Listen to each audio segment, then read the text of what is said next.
3 সন্তানের জনক, ছদ্মনাম আসমাতুল্লাহ। স্ত্রীর শরীরে 1 বছর আগে শনাক্ত হয় এইচআইভি ভাইরাস। দীর্ঘ 1 বছর পর শারীরিক অসুস্থতা অনুভব করলে এইচআইভি পরীক্ষা করান। সেখানে এইচআইভি ভাইরাস শনাক্ত হওয়ায় চিকিৎসার জন্য আসেন কক্সবাজার সদর হাসপাতালে।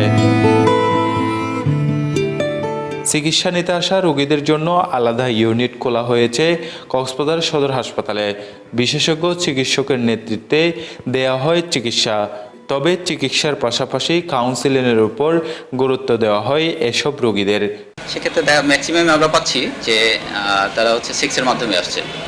আর এখানে বাচ্চাদের সংখ্যাও বেশি। এফডিএমএনদের মধ্যে দেখা যায় যে অনেকটাই বাচ্চা অনেক বেশি হয় সাধারণ মানুষের মধ্যে, যে শুধু এটা, কিন্তু তার চেয়ে বেশি এফডিএমএনদের মধ্যে। ওখানে বাচ্চারাও আমরা অনেকগুলো পজিটিভ পাচ্ছি। এটা হচ্ছে মারা যারা পজিটিভ তাদের মাধ্যমে আসছে। আর সেক্সের মাধ্যমে মূলত ওইটা আসছে এইচআইভি পজিটিভ যারা রোহিঙ্গা তাদের মধ্যে। আর বাঙালিদের মধ্যে সংখ্যাটা অনেকটাই কম। আর 10%-এর মতো হবে, 90% এফডিএমএন। ওখানে আসার পরে আমরা কাউন্সিলিং করার পরে যখন এই রিস্কটা নির্ণয় করি, রিস্ক নির্ণয় করার পরে তারপরে আমাদের ট্রিটমেন্টের আওতায় যায় তারা। এদিকে জেলা স্বাস্থ্য বিভাগের দেয়া তথ্য মতে 2015 সাল থেকে এখন পর্যন্ত মরণব্যাধি এইডস আক্রান্ত হয়েছে কক্সবাজারে 1132 জন। তার মধ্যে 964 জন রোহিঙ্গা জনগোষ্ঠী। এই পর্যন্ত এই রোগে আক্রান্ত হয়ে 136 জন রোহিঙ্গা সহ মারা গেছে 147 জন। সিভিল সার্জন বলছেন, এইডসের জন্য ঝুঁকিপূর্ণ হিসেবে কক্সবাজারকে চিহ্নিত করা হয়েছে।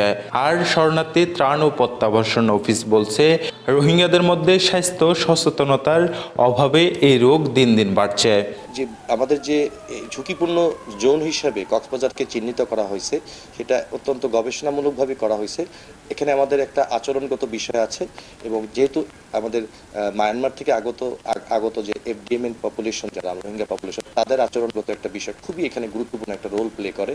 দ্যাটস ওয়াই এখানে একটা ক্রসিং হয়ে যাচ্ছে, যার জন্য কিছু অনিরাপদ বিষয় যে আমরা তো জানি যে ছড়ায়, সেটারই একটা অনিরাপদ একটা বিষয় এখানে কাজ করছে। যেহেতু তারা বহু বিবাহে বিশ্বাসী, তো তাদের মধ্যে যেহেতু স্বাস্থ্য সম্পর্কে অজ্ঞতা রয়ে গেছে, সেহেতু তারা কি করছে, একজনের হয়তো সামহাউ এইচআইভি পজিটিভ, সে আরও 4-5 জনকে বিয়ে করে ফেললো, তাদেরও কিন্তু ছড়িয়ে দিল। নভেম্বর 2023 সাল থেকে অক্টোবর 2023 সাল পর্যন্ত গেল 1 বছরে এইডস আক্রান্তের সংখ্যা 177 জন। রোহিঙ্গা আক্রান্ত হয়েছে 145 জন, মারা গেছে 70 জন। আক্রান্তদের মধ্যে শিশুর সংখ্যা 25 জন, তার মধ্যে গর্ভবতী নারীর সংখ্যা 11 জন।